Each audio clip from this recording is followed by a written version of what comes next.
I want you to just picture something for a second. Imagine you're standing right in the middle of a massive construction project. Mm-hmm.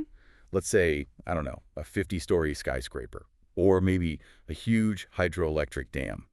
For 5 years, this place has just been a war zone. Controlled chaos. Right.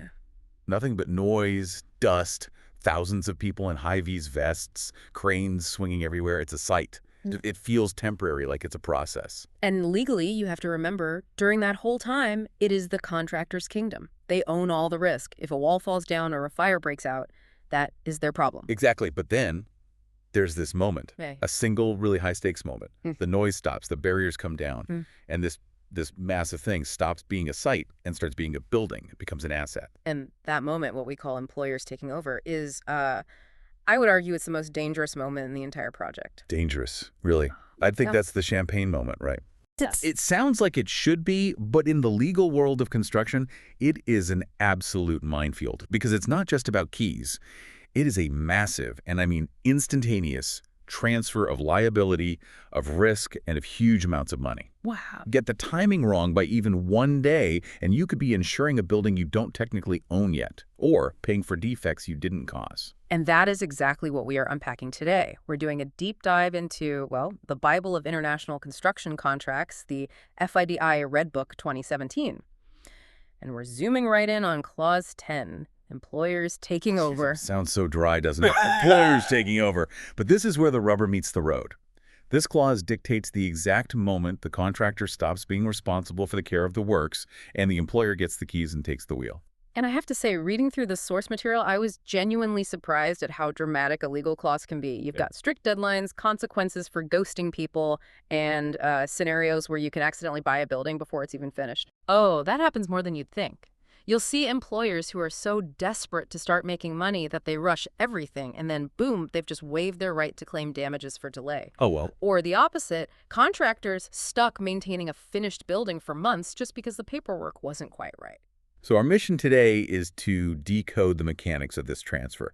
We've got the 2017 Red Book right here. Let's figure out how this handoff is actually supposed to work. Let's do it. Okay, so let's start with the ideal scenario. Yeah. The happy path, you know, the building is done, everyone's happy, and we want to make it official.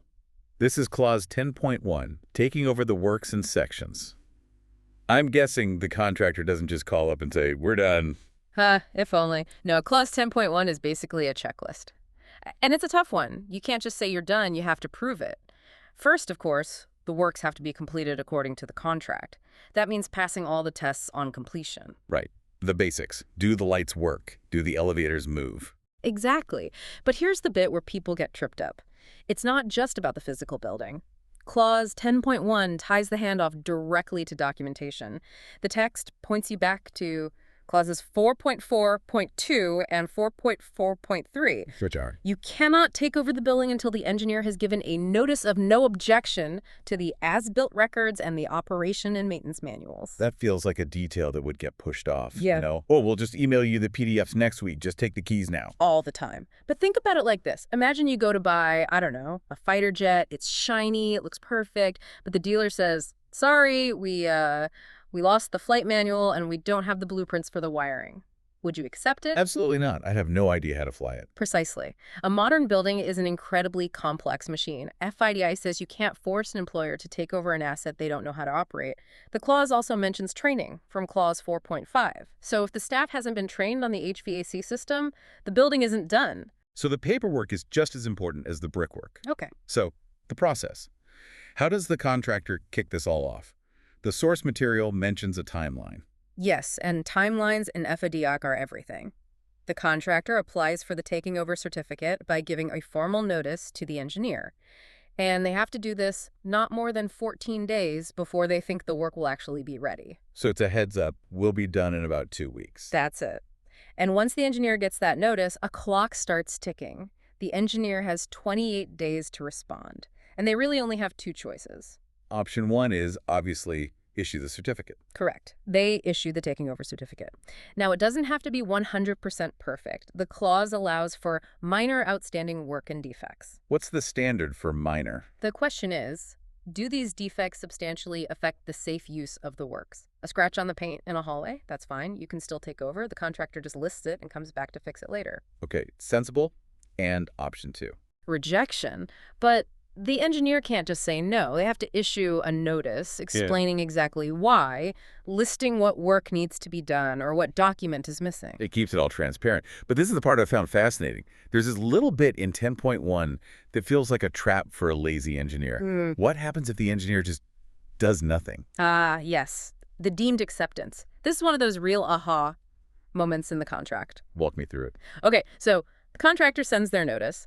The engineer's 28-day response window is open, if those 28 days come and go.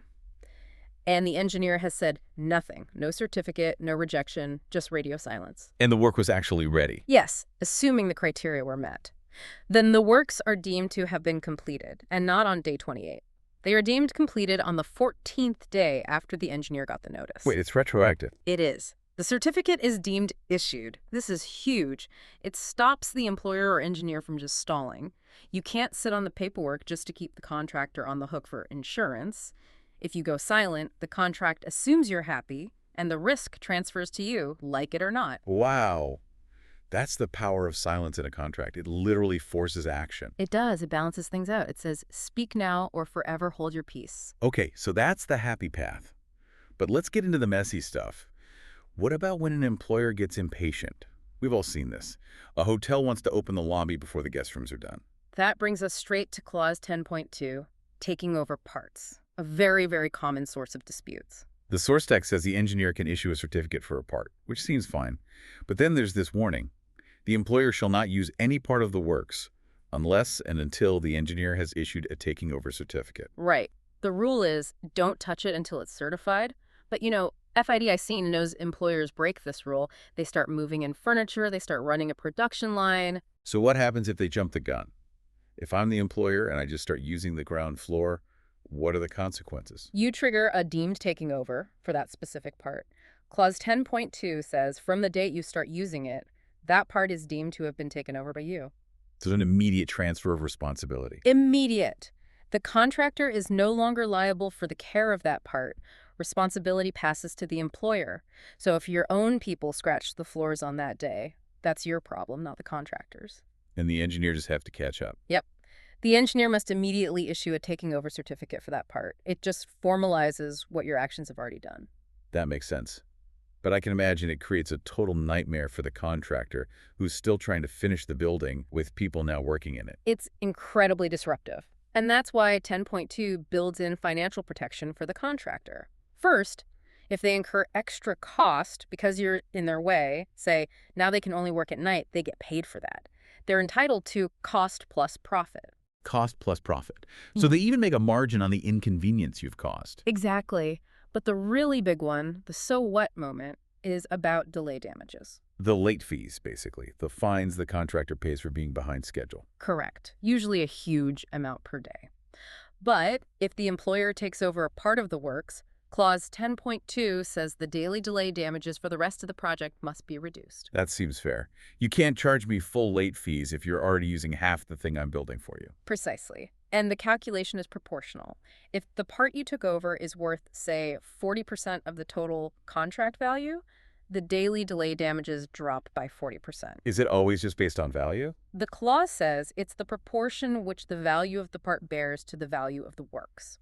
Now, defining value can be a whole other argument, but the principle is clear.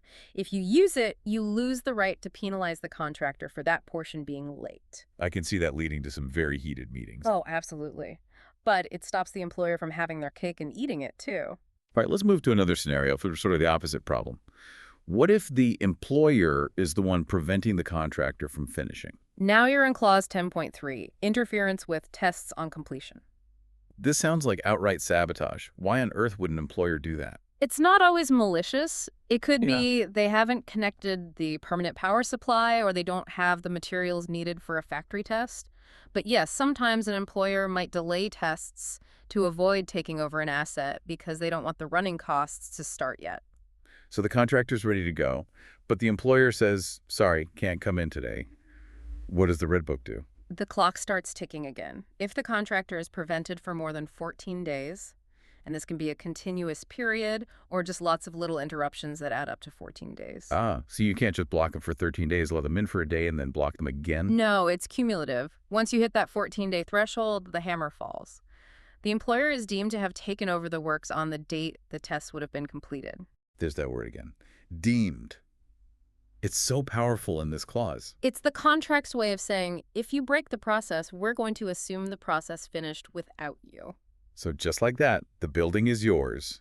You own the risk. Yes, the engineer has to issue the taking over certificate immediately. But hold on, the tests were never done. Does the contractor just get off scot-free? No, and that's a key distinction. The risk shifts, the insurance responsibility shifts, but the technical obligation remains. The contractor still has to come back and do those tests later during what's called the defects notification period. That sounds like a really weird limbo state. You own a building, but you don't actually know if it works properly. It is awkward, but it's designed to punish the employer for causing the delay. Now they carry the risk of an untested asset. And I assume the contractor gets compensated for all this trouble. They do. They get an extension of time for the delay, and once again, they get cost plus profit. It's the FIDIC prevention principle in action. A party can't benefit from its own wrongdoing. So it stops the employer using the testing phase as a bottleneck just to control their own cash flow. That's the idea. It forces them to help finish the project, not obstruct it. Before we wrap up, there's one small clause at the end, Clause 10.4, surfaces requiring reinstatement. It feels like a very specific little add-on. I call this the muddy boots clause. You know, often the building itself is perfect, but the surrounding area, the landscaping, the access roads is still a total mess from all the heavy equipment. The bulldozers chewed up the lawn. Exactly. Clause 10.4 just clarifies that taking over the building does not mean you've accepted the state of the grounds. That has to be certified separately. So it stops the contractor saying, hey, you accepted the building, so you accepted the giant pile of dirt in the parking lot too. Correct. It keeps that obligation alive and separate from the main handover. Looking at Clause 10 as a whole, then, it really feels like it's all about forcing clarity in what can be a really chaotic time. It's designed to align physical reality with legal reality. In construction, there's always this blur. Oh, we're basically done, or I'm just using the loading dock for a bit. Epitech hates blur. It wants a single, specific date where the baton passes. But let's just recap the three main ways that baton can pass. Yeah. This feels like the core takeaway. Okay. Way number one is the formal process. The contractor applies, the engineer checks the list, tests, manuals, training, and issues a certificate. Gold standard. Way number two is the silence process. Deemed acceptance. The engineer sits on the application for 28 days, says nothing. The certificate is deemed issued. Silence equals consent. And way number three is the use process. If the employer just moves in early and starts using the place, they take ownership of the risk from that very moment, and their right to claim full delay damages gets slashed. It's such a powerful framework. And for Yeah. you listening, whether you're a contractor trying to get off-site or an employer trying to protect your asset, understanding these triggers is just critical. It really is. The biggest mistake people make is treating taking over like it's just a ceremony. It's not. It's a legal cliff edge where liability falls from one party straight to the other. You need to know exactly where that edge is. And I want to leave you with one final thought. We often think of contracts as things that punish bad actions. But Clause 10 is fascinating because it also punishes inaction. That's a great point. You know, in most of life, doing nothing is the safe option. But here, under FEI Clause 10, if the engineer does nothing, the contractor wins. If the employer blocks the tests and just waits, the contractor wins. It's a system designed to penalize indecision. So check your inbox, watch those 28-day windows, and remember, in the world of FAI cake, silence is just as binding as a signature. Couldn't have said it better myself. That's it for this deep dive into the Red Book. We'll catch you on the next one. If you're interested in the templates, please visit our shop. The link is in the description. Thanks for watching. Please subscribe and see next time.